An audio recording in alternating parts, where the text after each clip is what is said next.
Hello, ladies and gentlemen. Welcome to the very first episode of the Differently Wired Show. I'm your host, Max Derrat. Although you probably know me as your friendly neighborhood Simpsons Ken, either one works best. You can also call me Captain Super Smooth. That's an inside joke for some people that might be watching right now. Anyways, let me just get started by trying to explain to you guys what exactly this whole show is about, how I came up with the idea, how me and my co-host came up with the idea. First of all, let me just I put my notes away. Give me 1 second, ladies and gentlemen. So, about a year ago, back in early of February 2018, I put out a video called "The Truth About Asperger's Syndrome." The subtitle for it was "Eye Contact." I'll show you a. You probably have seen this if you're watching this live right now. Yeah, you see this right here? I put out that video because at the time I was feeling kind of frustrated about the fact that, I have Asperger's syndrome and the various symptoms that come along with it and how those. Oh, we're getting echo? How are we getting echo? You're getting echo, John? Mm-hmm. Oh. Double tracking. Oh, do you have the do you have the YouTube live stream open right now?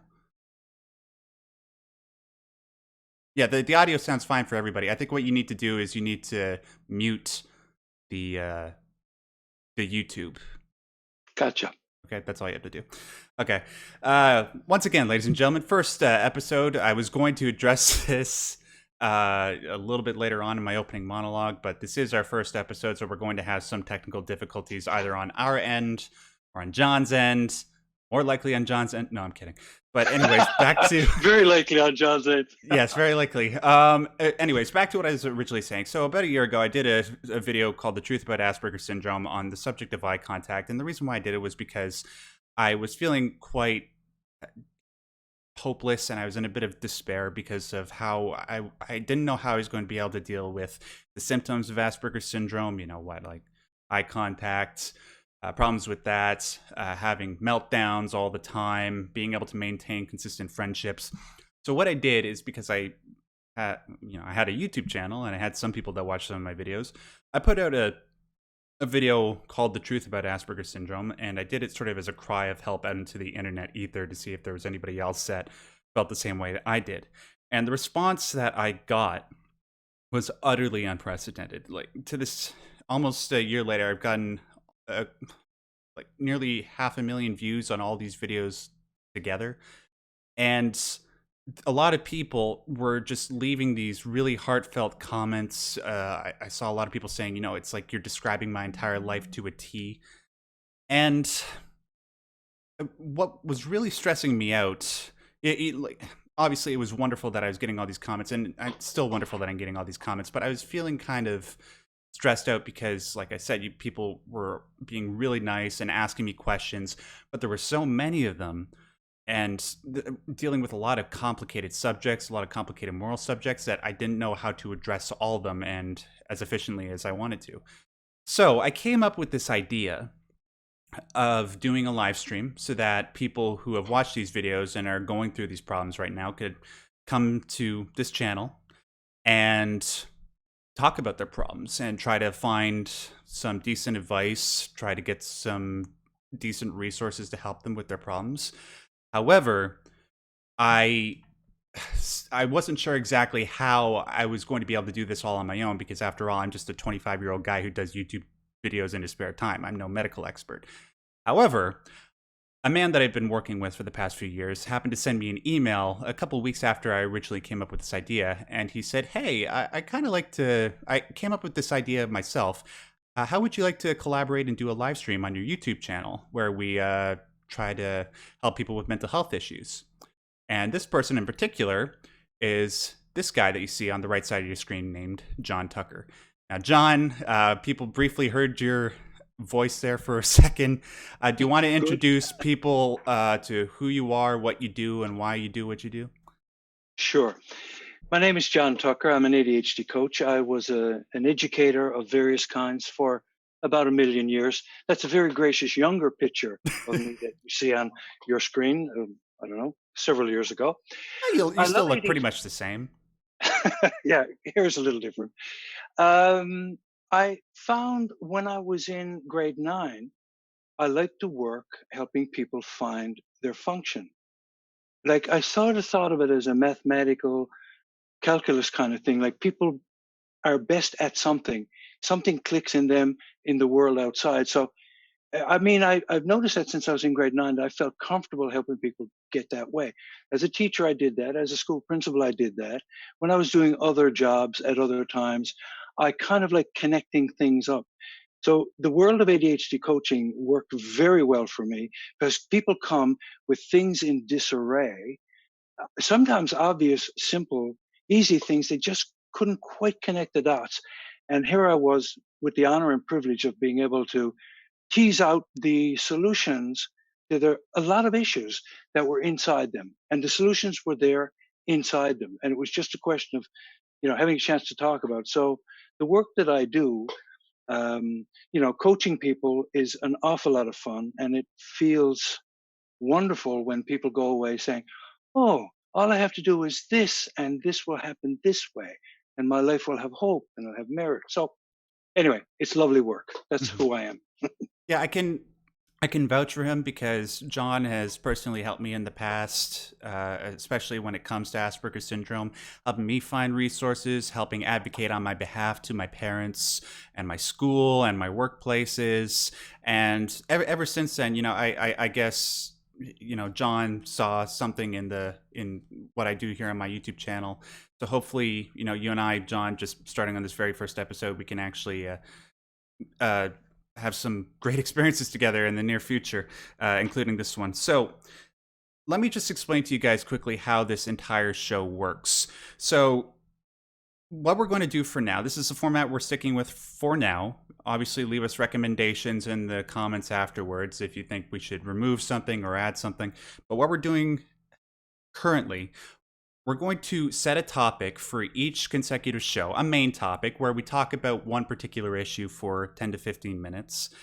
And then after that, we're going to go into our email where we respond to questions that people have submitted to us that they want us to discuss. And we'll probably do 3 or 4. That way, we have some time for live questions towards the end of the show. Now, if you want to have your question answered live, there are 2 ways that you can do that. If you want to ensure that your question is read, you can submit a super chat using the YouTube chat. However, I understand a lot of you might not have that much money. That's okay. Just if you want to tweet a question to us on Twitter, just use the hashtag differentlywired.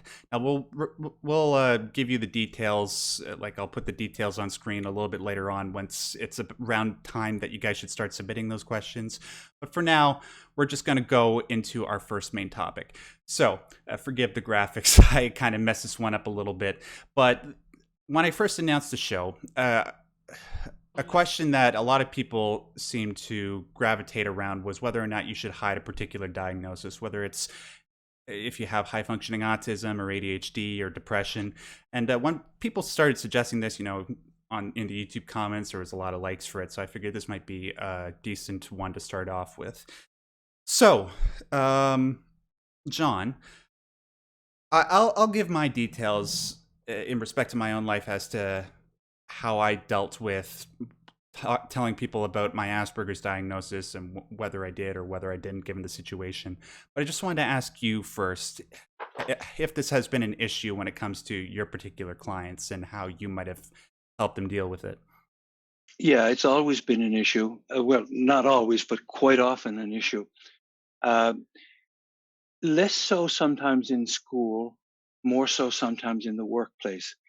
The difficulty in the workplace is that you can reveal a diagnosis, and if the boss doesn't like you, they won't fire you for the diagnosis. That's not legal. They'll find some other way. Mhm. So it is a problem in the workplace. You have to find an environment that's not toxic.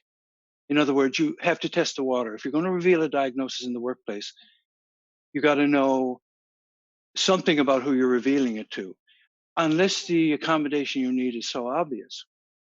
At school, it's a little easier because there are processes and programs set up at various accessibility or disability centers whereby people with varying disabilities or accessibility issues are encouraged to come forward and have accommodations. So it's a little easier in school to diagnose, although many of my clients don't want to because they have this feeling they want to do it on their own. Mm, They don't want they it's something about ego. Like when you're wired differently, what tends to happen is the world is not very kind to you. So you learn defensive postures. You get all kinds of so-called comorbidities because you're treated badly. yeah. So you're kind of in a protection mode. So if there's a chance of you, getting away with not looking different, you do it. Unfortunately, in some cases, certain characteristics you have may be so obvious that you just got to say to people, look, I have this habit of blurting stuff out. I don't mean anything by it. Hmm. If it's really obvious, then you got to do it. Otherwise, my basic default is to say, if you don't need to do it, if they're not going to gain, then don't do it. Right. And yeah, that's pretty much I can vouch for that because I remember around the early years that I first received my particular diagnoses, I was kind of standoffish. I didn't really want to accept that I had a problem or accept any help in that respect because I figured if anybody's going to know about what it's really like to deal with this and how to deal with it, it's going to be me rather than anybody else that isn't like me and trying to tell me what to do. Now, you addressed, there are problems with the workplace, and I'll give my own experiences with my own problems in regards to that in a minute. But I also just wanted to ask, in respect to personal relationships, whether they're friendships or intimate relationships, have you had clients that have come to you with problems regarding how they should uh, reveal their diagnoses and whether or not they should reveal it immediately or at a certain time or not at all? It has tended to be a problem if people don't reveal it early enough. Hmm. So it depends on the nature of the diagnosis too. Some people have ADHD and it's almost invisible. They look everything is normal and regular about what they do, except they forget stuff a lot, or they're easily distracted much more easily than they want to be. Some kinds of autism, Asperger's, there are certain characteristics that you, Max, have described very well that make it quite obvious that if you're not looking at if it's an eye contact issue, it'll be kind of obvious. Hmm. So, yeah. Yeah, I can certainly echo those particular sentiments. Let's just go backwards from where you started. So I'll start with personal relationships.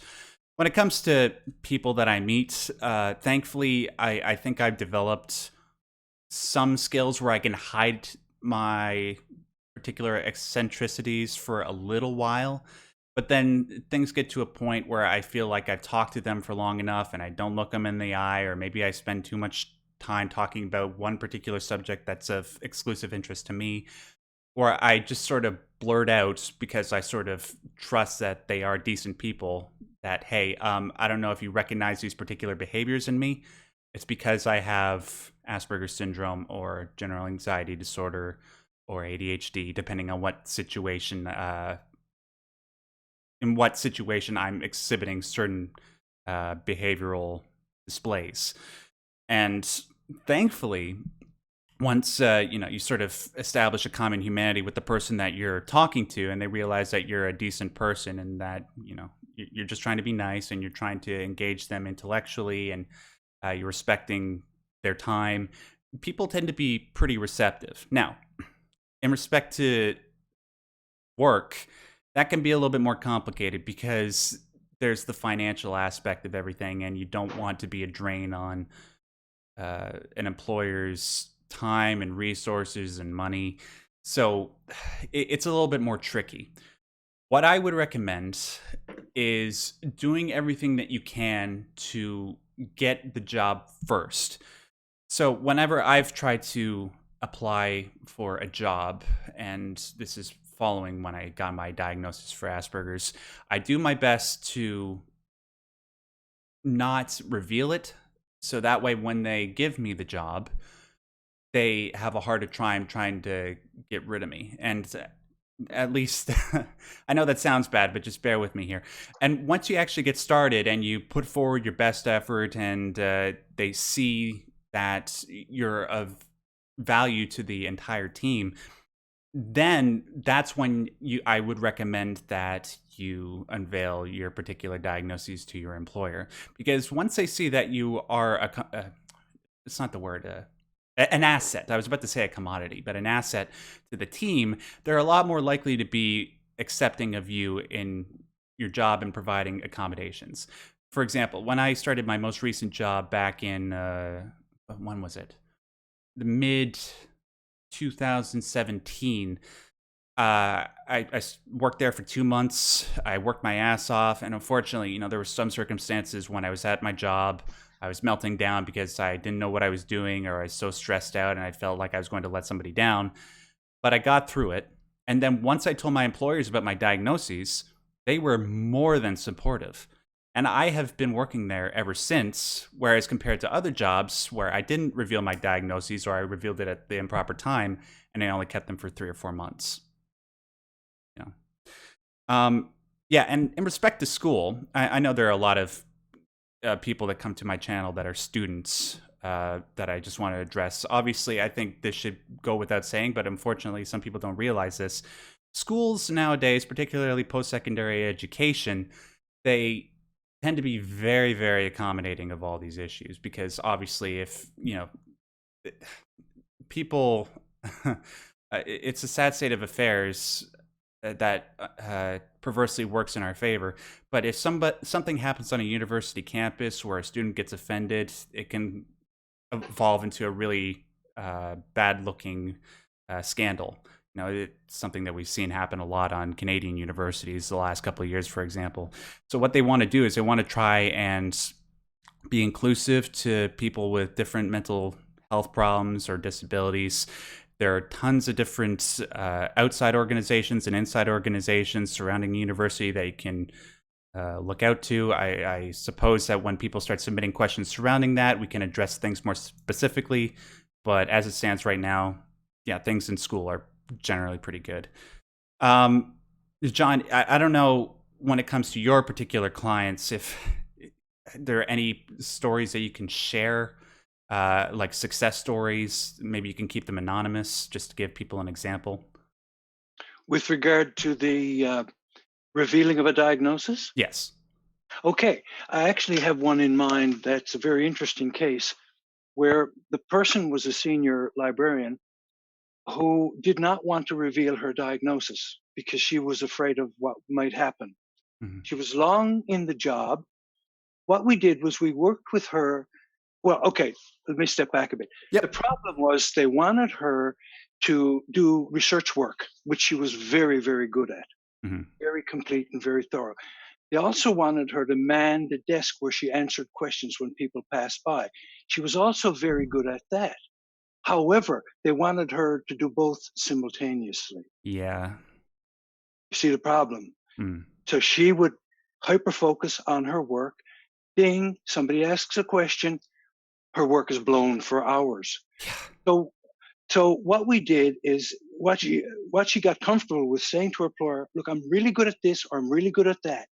Can you let me do one or the other? And after a while, that's what they negotiate. She actually never did reveal her diagnosis. She said something like, I'm having some medical health issues. It'd be much better if I do one or the other. So they gave her a quiet desk and she was brilliant at her work. Hmm. So she got the accommodation without actually having to go through what she was afraid of going through. Yeah. And that particular story that you just shared brings up sort of the ethical angle to this question, is if it's, when it comes to your diagnosis, should it become such a huge part of your identity? Like, can you go about your life without having to reveal it at every possible turn, I guess you can say? Or should you, like, how can I phrase it? It's like, should you try and put it forward as a way of trying to get everybody to be inclusive and try to hammer your diagnosis over the head of everybody they come in contact with? Or should that just be a last resort and you try to just get along as a normal person, trying to get people to treat you like a normal person? It's Well, a fine balance yeah, to try and strike. it is a fine balance, but everybody's a little different from everybody else. And in a decent world where people were fair with one another, the letter that you wore wouldn't determine what you were like, or the diagnosis, sometimes very difficult to determine, wouldn't determine how you were treated. First of all, you should be treated like a person Yeah. with rights and talents. And so in the workplace, I guess you should be assessed for how well you do the job, not if you stand up and twitch or do something that's unusual to the people around you. So I think it's right to expect to be treated decently and to treat others decently and to reveal the diagnosis if it's useful, as I said earlier, if it makes sense to do so. Otherwise, I say we're all people. Mhm. Yeah, but that's one other thing we're going to discuss in either this show later or in future episodes is whether or not Asperger's should be treated as a disability or a difference. It really Yeah, depends on the particular situation, but I think we can all agree with everybody that's watching right now that the one thing that people with different mental health diagnoses, autism diagnoses, want to have happen is for them to just sort of blend in more with average society, to make ourselves seem a lot less unique. Just treat us as normal. I can certainly say that's the case for me, and I'm sure that's the case for many of you. Anyways, I think if you have any other questions that you want to ask in respect to this main topic, ladies and gentlemen, now's the time for you to submit questions in respect to that, or submit questions regarding other topics. Now, how do you do that? Well, first thing that you do is, well, this is what you do prior to a show. If you want to have a question submitted so that it can be discussed during the mailbag section, which we're about to get to, you use the email that you see at the top of your screen right now, which is maxderrat@yahoo.ca. There you can submit questions that have longer, bigger character limits, right? However, if you want to have a question answered within the next 20 minutes or so, hopefully, the best way to do that is to use Twitter and use the hashtag differentlywired. Or if you want to 100% guarantee that your question gets seen, use the super chat function that YouTube has, which you should be able to see if you have it enabled, right next to the text box at the right side of your screen. Now, without further ado, we got 4 different mailbag questions, which I want to get to. Yeah, it's interesting because I didn't expect to get as many email questions as I have already. And hold on, let me just check to see. Holy moly, 130 people are watching right now? That's crazy. I thought we would get like 20 at most. Yeah, so anyways, the point that I'm trying to get across is being that this is the first show, we obviously want to try and answer everybody's question. If we don't get to it, I apologize. Just keep trying. We'll iron out the details in the coming shows so that we can make sure that if you submit a question, it will get answered, okay? But for right now, let's just get to the first email question. And the first email question comes to us from Josh. Hello, Max. My name is Josh. I found your videos last year and have been intrigued by them. Well, thanks, man. I really appreciate that. I wanted to send you a question of my situation and see if you had any ideas or advice for me. So I'm 29 and believe I may have some varying level of Asperger's. I'm not 100% sure. I've taken online tests and it always seems borderline. My predicament is that I love music and have since I was a teenager, but I can't focus on guitar. I can play all right. It gives me that overwhelmed feeling where I can't concentrate anymore on the actual music, and as you related to it in your last video. About reading a paragraph from a book over and over again, I play a part of a song more and more until I give up in frustration. And obviously what Josh is referring to is my most recent video in the Truth About Asperger's Syndrome series, which you should watch, by the way. Shameless shill. I hate it. It's what I love, but what I suck at the most. Then you add trying to record into Logic or do anything with that, and it's layer after layer of these internal meltdowns I can feel coming on. Conversely, I worked for 2 years in a kitchen as a cook and had fantastic instincts from day one. It just made sense to me. I picked up what I needed so quickly and came naturally. I ended up stepping away from that industry because it's not what I love, even though I was good at it. I just wish I could take my natural ability and aptitude from the kitchen and place it in the other. I don't know if you have any suggestions, thoughts, or concerns, but I wanted to reach out if you had anything to say. Thank you for your time and love the videos. Sincerely, Josh. Well, Josh, as a fellow guitar player myself, I totally understand the predicament that you have been in. I obviously have the exact same problems, not just in respect to music, but everything else. Listen, the great thing about music, especially how it's evolved in the last 20 years, is that it doesn't need to be a certain way. You know, you can be a great guitar player like Ry Cooder or Eddie Van Halen, both of whom are technically proficient, or you can carve out an identity for yourself musically using very, very simple chord structures like Nirvana. They were huge back in the early 90s, right? So if you can't, if you try to play like a really complicated song over and over again and you can't do it, don't let that deter you from continuing to pursue music and trying to craft an identity for yourself as a musician or as a professional musician. There are many different ways to do that. Like, and also like in respect to some guitar players that you might idolize, people that I idolize, like Jimi Hendrix or Paul McCartney, neither of them could read music.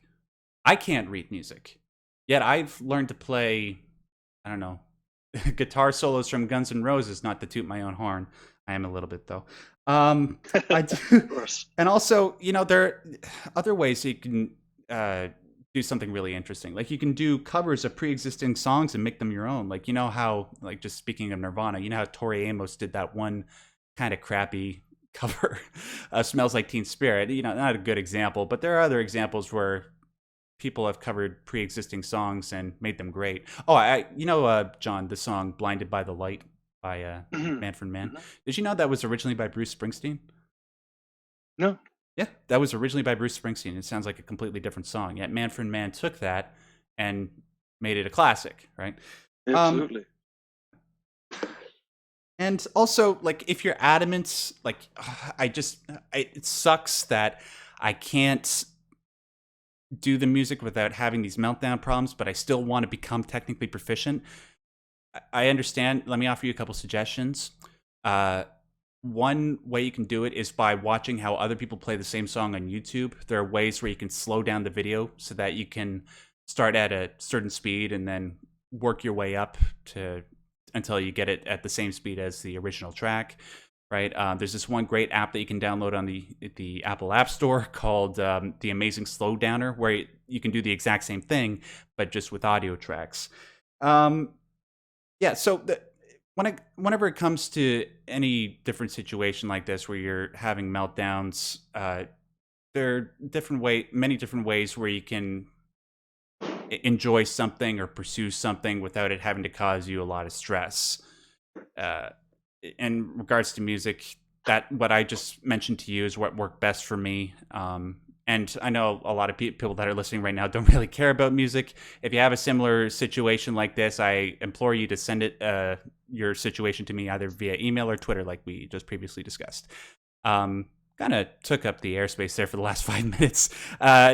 John, did you have anything to say in respect to that? Well, a couple of things occurred to me. One is that there's something about the cooking, the kitchen, that worked really well for Josh. Mm. So, what is it that is about the cooking that he can borrow and bring into this thing that he really wants to do? We don't really have time to tease that out now, but there must be something that he was doing there that worked really well that he can borrow. And I know you can't cook with a guitar. I don't mean that, but there's You could something try. about that. There's something about the process. Another thought that I had was that maybe he's trying alone too much.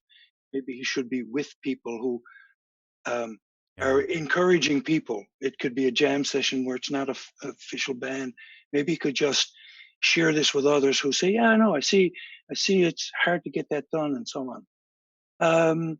Anyway, that's the two things that occurred to me. But your answer was much better.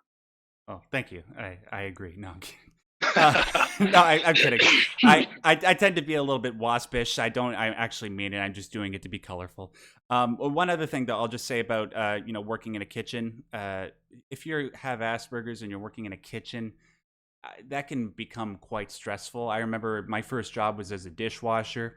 The different, like, being covered in grime and grease and all the hot water and constantly walking into the kitchen where there's like open flames and grabbing these really hot pans that they were cooking off of. I can understand, like, even though I did well in the job, it can be particularly stressful. But yeah, just going off of what John said, just if there are things that worked for you uh, while you were working in a kitchen that can somehow adapt to playing music, and there are a couple ways. I recommend that. Now, obviously, Josh, like this is a very complicated situation. I would advise that if you're watching now or you watch this later and you want to follow up on this, please send us another email back so that we can expand upon the situation in the future. Anyways, thank you very much for that, Josh. Let's move on to the next question, and this one comes to us from Anonymous. Sorry about the black background. Once again, like I said, this is just a placeholder. We'll get something a little bit prettier in the future. Anonymous asks, first question, who still uses Yahoo Mail? Well, intelligent, witty, and sexy people do. God, just get with the program, man. Okay. Guess I Anyways, should be using Yahoo Mail. sorry? I guess I should be using Yahoo Mail. Well, you do use Yahoo Mail, right, John? Okay. Otherwise, we might not be able to do the show. But let's not have a scandal in the very first episode.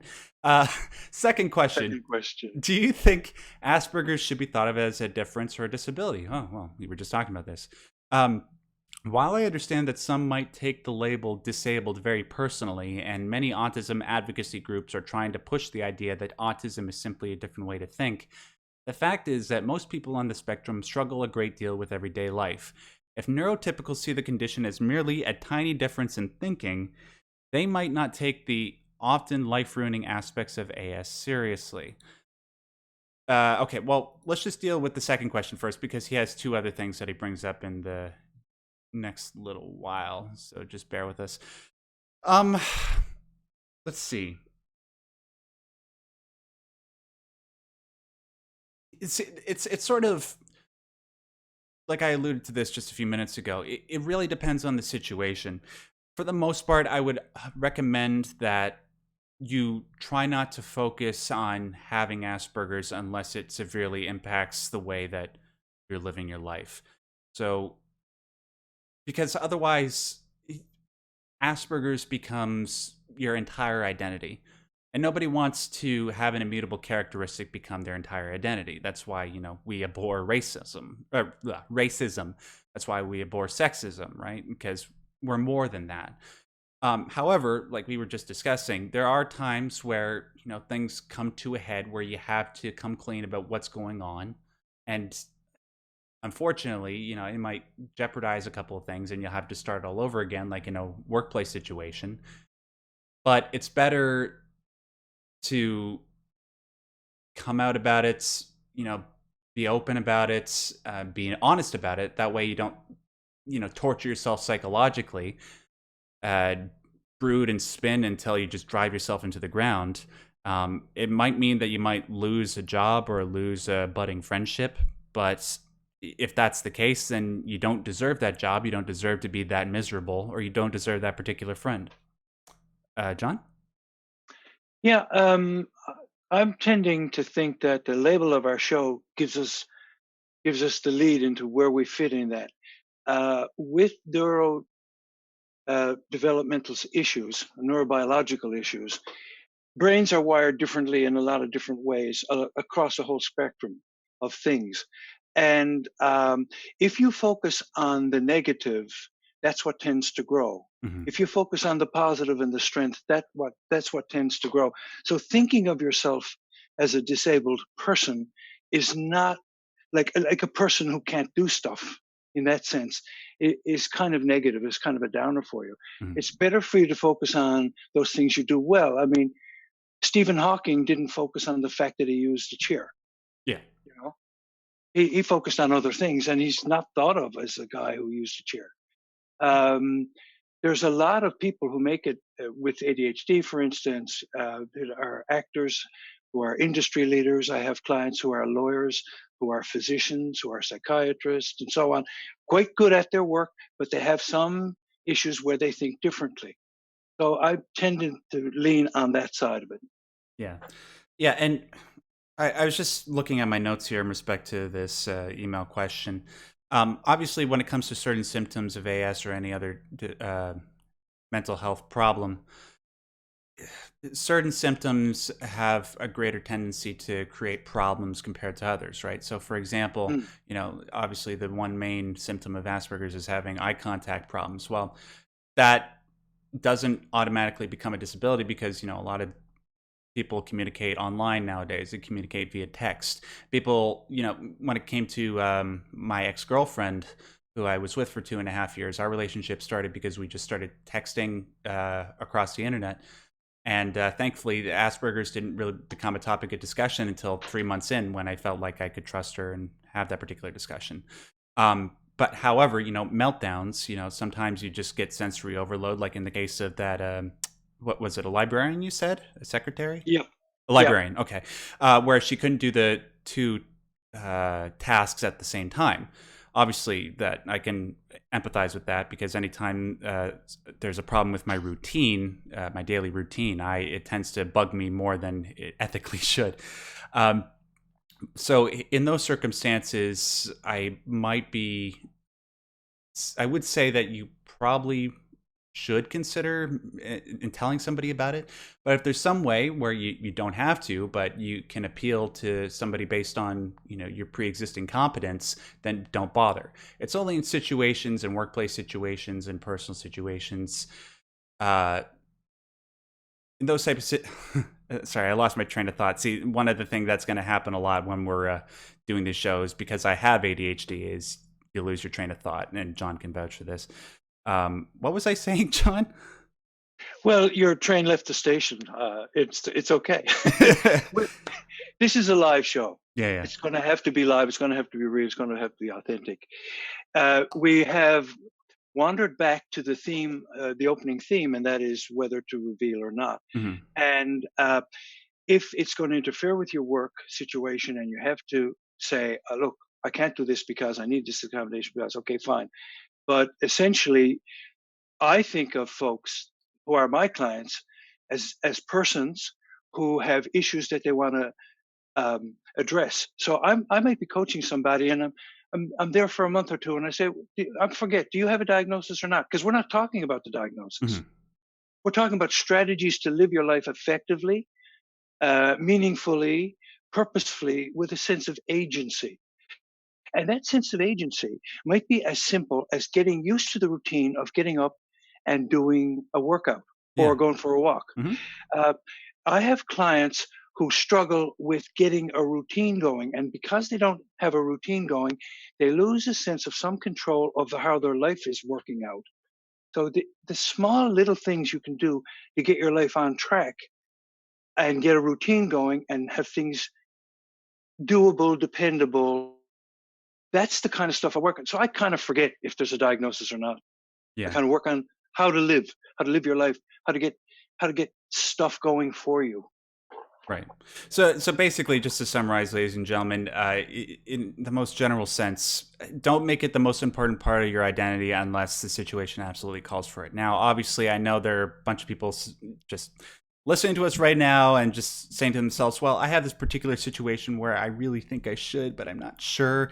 Obviously, once again, just send in those particular questions via email or Twitter, and we'll tackle those one at a time.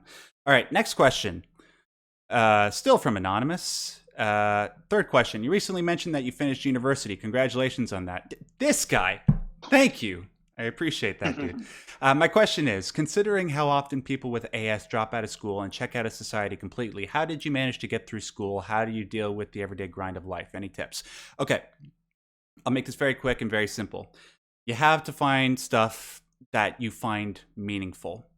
Now, obviously, you can't do that with every aspect of your life, likely, because you have to get a paying job, you have to pay the bills. But aside from that, you have to find stuff that sustains you, that you can work towards as a long-term goal. Like for me, for example, prior to the last couple of years, I gone through several different jobs that I didn't find very fulfilling. They made me miserable. But on the side, I decided to do a YouTube channel because, conversing about stuff that I really cared about, like games and movies and politics and whatever was interesting to me, gave me something to work forward to outside of work that I felt sustained me. And look where I am right now. I'm talking to a whole bunch of you guys. I'm doing the show with John, who's a professional, and it's great. Now, in respect to trying to keep your mind focused on schoolwork and trying to do well in school, and how tough that can be for somebody with AS, two things that I found really helped me. When you're doing work, well, when I do work, I find two things help really well. You listen to some form of white noise. One YouTube video that I listen to all the time, you can find it very easily just by typing it into the YouTube chat, the YouTube search box rather, is 10 Hours of Rain. And there's like gentle rain, there's rolling thunder rain, and it just completely clears out your mind. It doesn't get you distracted as easily. It helps you to focus solely on your work, what you're reading, what you're writing. Or also, if you don't want to listen to rain, you can listen to music. Although I'd advise, if you're going to listen to music without lyrics. Because when you listen to music with lyrics, you pay attention to those lyrics and you don't pay attention to the work that you do. So one example that I use, you might have noticed this if you're a Silent Hill fan. The opening song that I used for this particular episode was from Silent Hill 3. Tons of great songs from those series of games that are so relaxing, no lyrics at all. And they're great for people that aren't even fans of video games. So those are two suggestions. John, anything you'd like to add to that? Often movement can help. Fidget Yes. toys, flicking your fingers around, tapping your leg. On my desk, when people come in, I don't have many people actually come in. Most of my clients are far distance, but I have little like rubber hammers, things that give your hands a sense of movement, and that in a way acts like stimulant medication. It kind of helps you concentrate because you're moving. Often when you're doing sedentary tasks, if you sit a long time, it's not good anyway. So movement is good. They're standing, walking, moving. Introducing that kind of physical change in your environment can help keep you on task in an ironic sort of way. Yeah, that's actually true. I've been reading a lot of psychology books lately, somewhat in preparation for these streams. And, I don't know if you've ever read Carl Jung, John, but he writes big Mhm. books and they're very, very complicated. And when I'm sitting down and I sit down for a while trying to understand what the hell he's saying, my brain just starts to turn to mush because he just messes with your psyche. So what I have to do is I have to get up and move around as I'm reading. That way I don't completely Yeah. lose my sense of being. And then finally, Anonymous asks, thank you so much for your series. Thank you for commenting, man. It's really haunting how similar my life experiences were to yours just by sharing a diagnosis. Talking honestly about this stuff so publicly must take a lot of courage. P.S. Completely unrelated, but if you are a fan of really difficult puzzle games like The Witness and Steven's Sausage Roll, I have quite recently released an alpha build of my puzzle game, which you can download for free at my website at backboardshatter.com. Check it out if you want. Anonymous, I'm so proud of you. You're taking cues from me as to how to shamelessly shill your content. Thank you for making my day with that. As far as The Witness and Steven's Sausage Roll, I have The Witness downloaded on my Xbox One. I have yet to play it, though, but everybody says it's a fantastic game. And I imagine it'd be like the ideal game for people with AS, like games like that and Minecraft, but I haven't played it yet. Just don't have the time. And I've never heard of Steven's Sausage Roll. John, you play any video games? No, No. never have. Yeah, Sorry. it's probably best. You're a very successful person. You don't want to interfere with your life. Well, video games actually have, at some instances, helped surgeons perform better at their work. So Yes. they can be useful, and they're grand fun for the people that love them.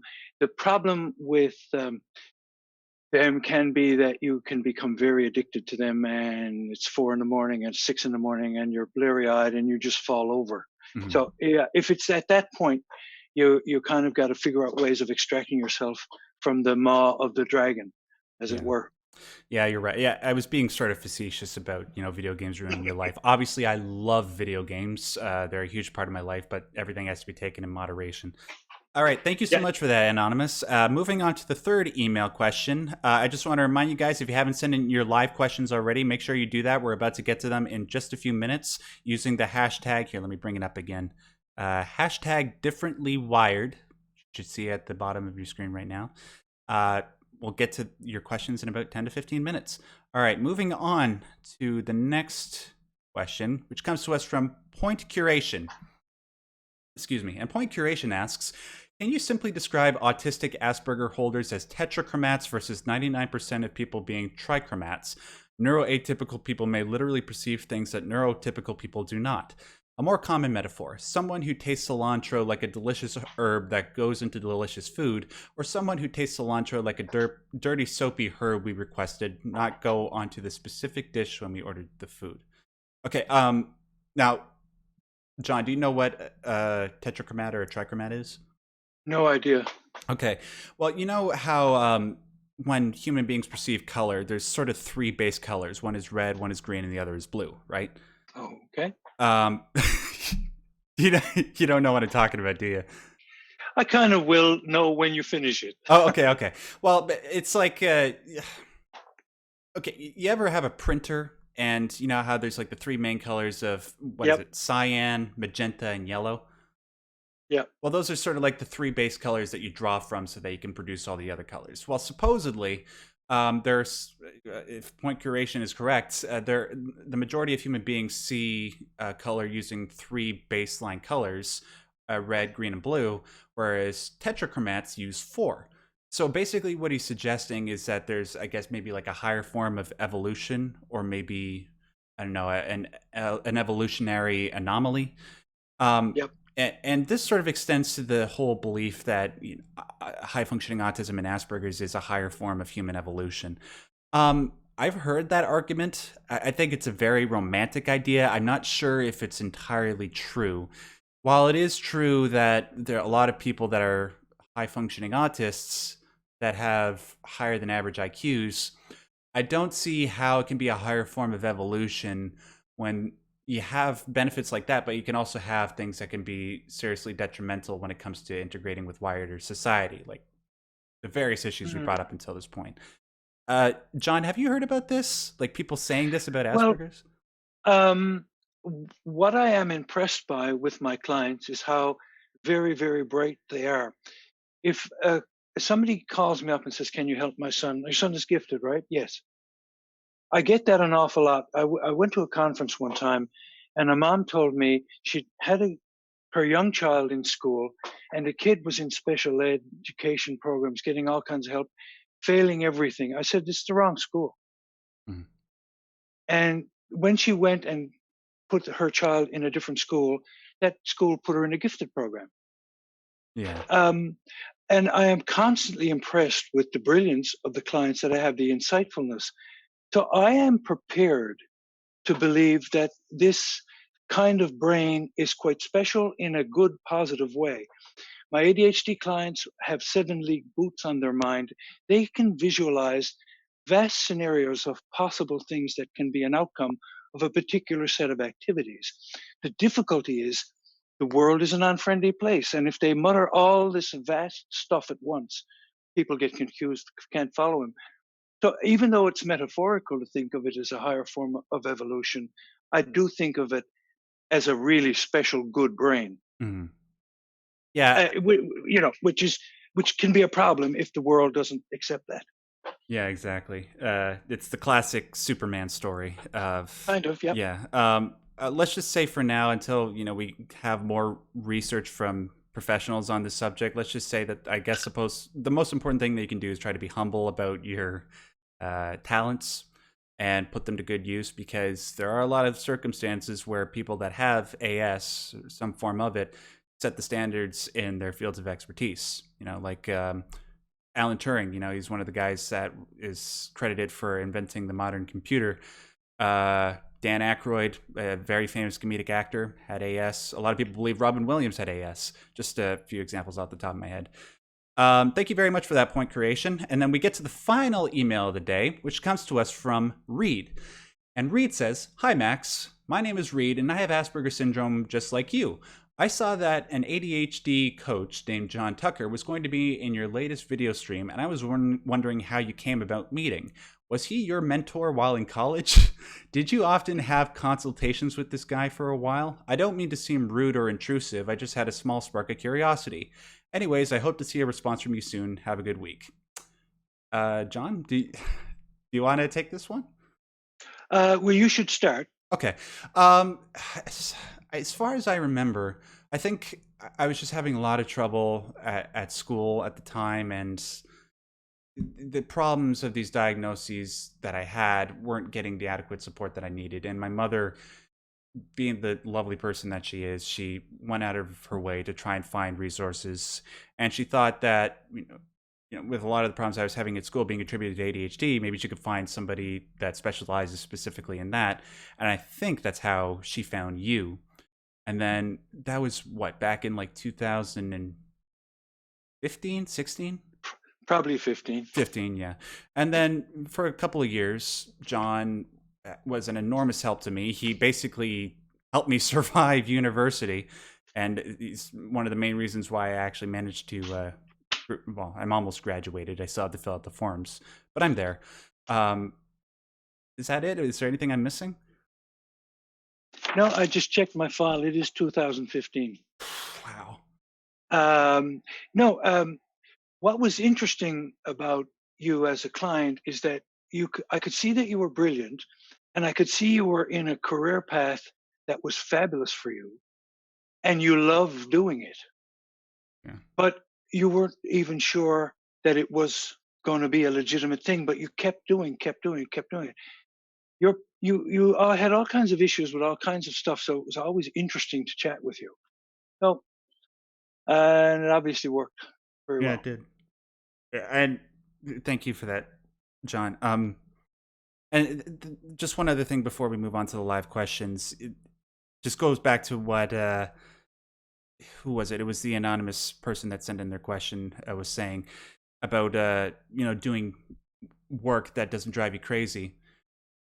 Even if it's hard, even if you have if it takes you a long time to try and do something sustainable, if you can find something that you can be very productive at and gives you meaning, it makes you happy, it'll be a lot easier doing that and taking a while to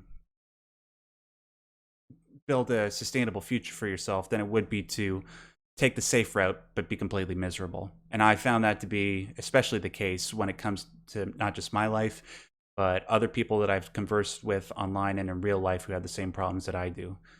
And John, that's essentially your modus operandi, which is just trying to help people that have these conditions find stuff that they can do where even though they have these things that make them harder, where it makes it harder for them to integrate into wider society, if they just find the right niche, they can be truly extraordinary. Right? Yep. All right. Anyways, ladies and gentlemen, thank you so much for sending in those questions. And obviously, with every consecutive episode that we do every Wednesday at 7 p.m. Eastern Standard Time, we will be answering more mail questions from you. So please continue to send them in. I'll put up the email address one more time for you guys, which is maxderrat@yahoo.ca. So feel free to email us anytime. We'll do our best to respond to every single email that we can. Now, I'm going to do something really cool that OBS allows you to do. I'm going to bring up the YouTube chat. So I noticed that a couple of people have actually sent in super chats. Now I don't think I can put these on the screen. I don't really know how. Unfortunately, we'll have to figure that out, guys. Maybe you can help me out with this later.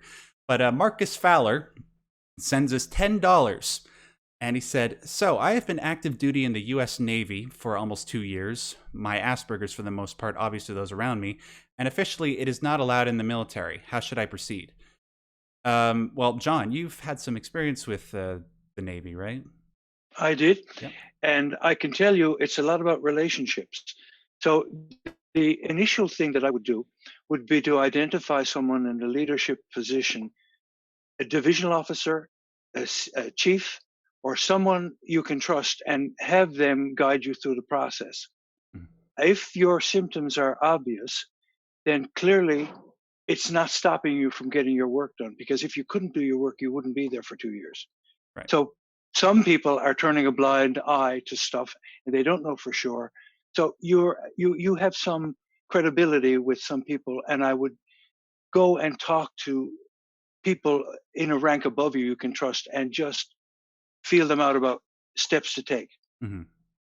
Yeah, because you're already there, and I'm assuming if you've been able to maintain your position for as long as you have, you're probably doing a very good job. So if you can find people that you can confide in, I'm pretty sure that you can get some decent support.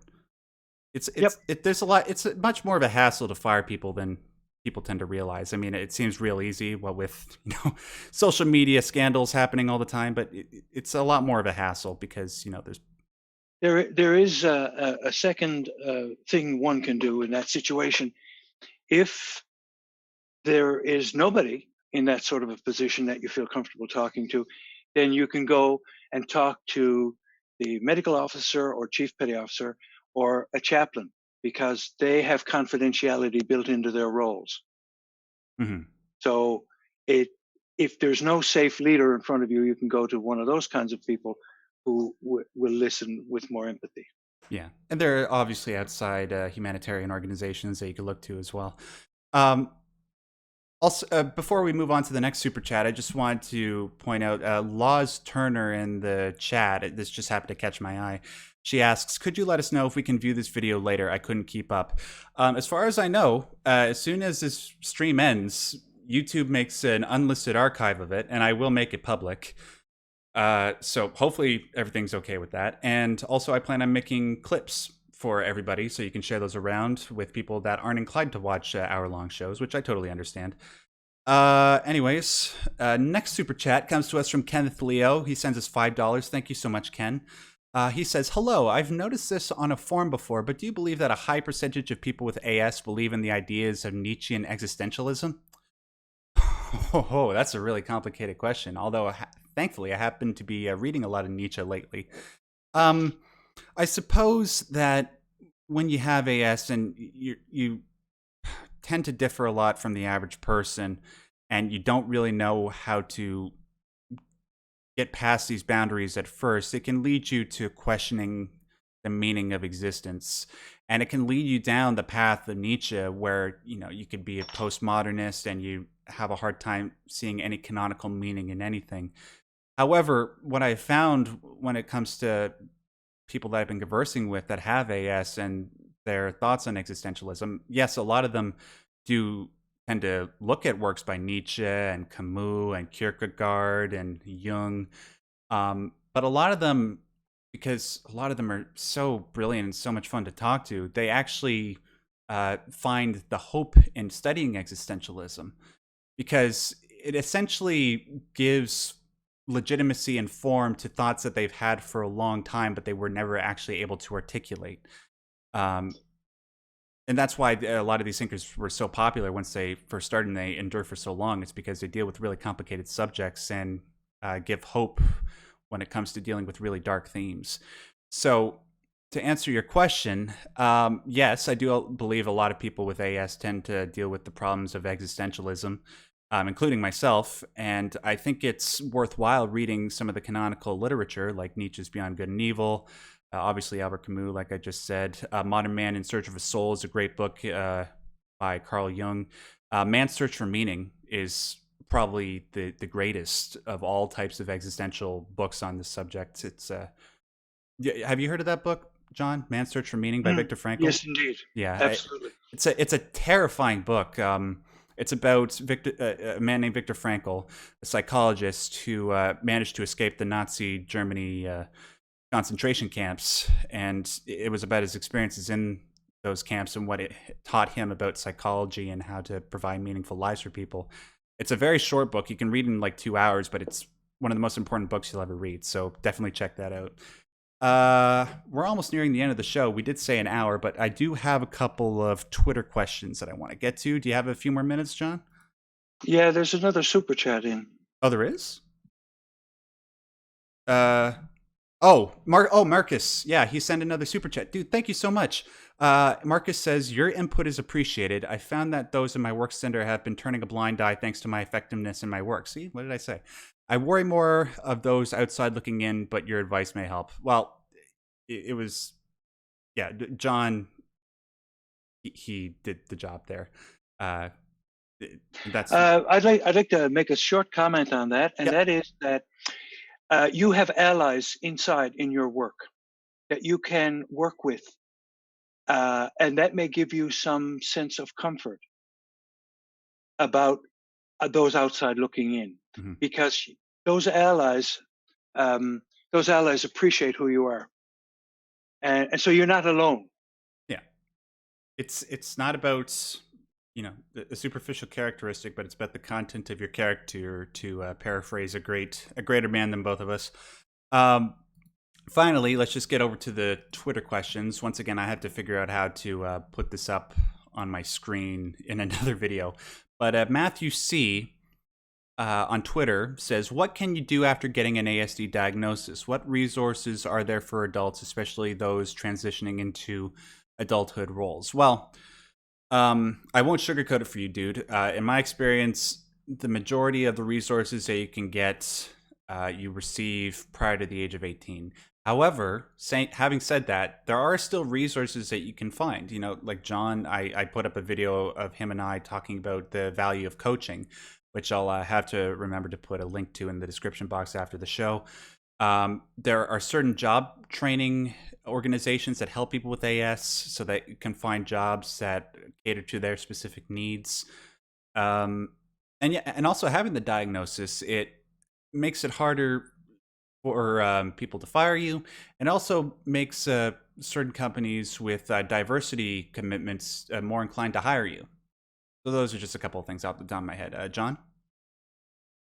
No, I think you've covered that very well. Okay, well, thank you. Uh, I was afraid, like, because you're obviously the professional here, that I wasn't going to be able to hold my own, but No, no, that's fine. okay. Moving on, Matthew C. asks another question. What is the difference between OCD, need for routine, strong interests, and repetitive behaviors, and those specific to autism spectrum disorder? I'm getting tested for ASD, but I've been told my repetitive behavior might be due to OCD. I have a couple thoughts on that, but I think, John, you might be best suited to start this one off. Yeah, sometimes the medical community is a little quick in ascribing OCD characteristics. Yeah. Um, it's possible that a person can like order and like things orderly because it gives them comfort, because other things that allows are not comfortable. And the more uncomfortable they come in the outside world or with people around them, the more inclined they are to line up umbrellas in a row or something, because it reassures them. Hmm. If you focus your attention on the OCD part rather than the orderliness, it sounds like a narrow distinction, but it is a distinction. If you say somebody is sick, you have OCD, then they will tend to feel bad about themselves.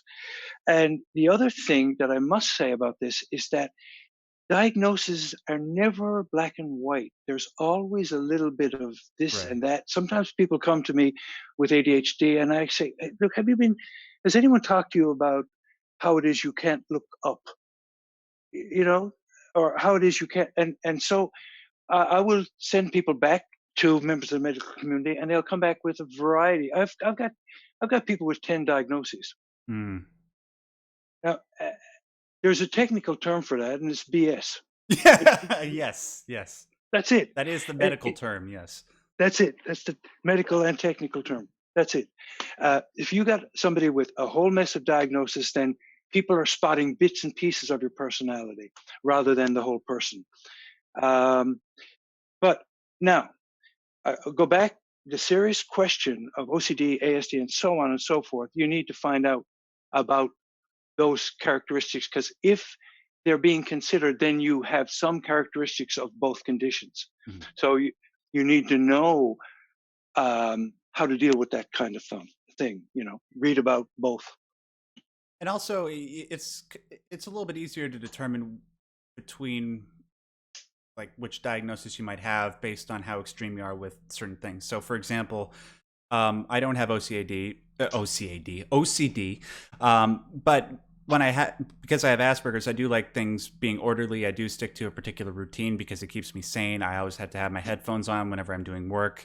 I like to have a clean desk because that way I'm not focused on how unclean it is. I can focus on things that are important. But when it comes to OCD, you could probably tell that you have OCD when things become a little bit more irrational. Like you constantly fear when you're at work that maybe you left the stove on in your house. So seeing what types of behaviors sort of congregate around which extremes might be able to help you tell what diagnosis you might have, whether it's for you or the doctor diagnosing you. Okay, just a few more questions, guys, and then we're going to switch off. Thanks so much for sticking around with us. Lysis asks, may we discuss the physical aspect of the disorder? That's all they said. Well, you'd have to be a little bit more specific, like what physical aspects of the disorder? Well, there are a couple that stand out. If a person is easily distracted, they actually sometimes will stand around and look distracted. That's a kind of an obvious thing. So if you can't decide something, they'll sort of dither and not decide stuff. They'll seem frustrated. That has a physical aspect. If a person has ADHD or Asperger's or any form of ASD, it is possible for them, having been treated badly, to go through periods of depression, in which case they will start to close in. You get a kind of a physical aspect where their shoulders kind of slump, where their face looks more lined, and they look worried. So there are certain characteristics like that. But typically, those diagnoses don't have any genetic physical characteristics, typically. Yeah. Yeah. So. Yeah, it's see, unfortunately, Lysis, you sort of asked a very broad question. We could probably give more of a detailed thoughts if you were to talk about specific physical characteristics. Sure. Like maybe people with AS, if they don't understand what's going on and somebody accuses them of something, they'll stare at them blankly in the face. I know that's something that I've done. Try again either next show or some other show later, and we'll try to address the problem a little bit more adequately. Devin Sauls asks, some people told me that I wouldn't understand when I asked them what they were talking about. Sorry, let me start that again. Forgive me. Some people told me that I wouldn't understand when I asked them what they were talking about. I felt excluded ever since they knew about my autism. What do I do about that? That's. I think that person needs an ally. Yeah. In a large group, things are not working, so the group needs to be smaller, and the group needs to have in it someone who is absolutely not toxic, but a person you can trust who will help you translate stuff. So here is a situation where getting a little help from your friends is a really good idea.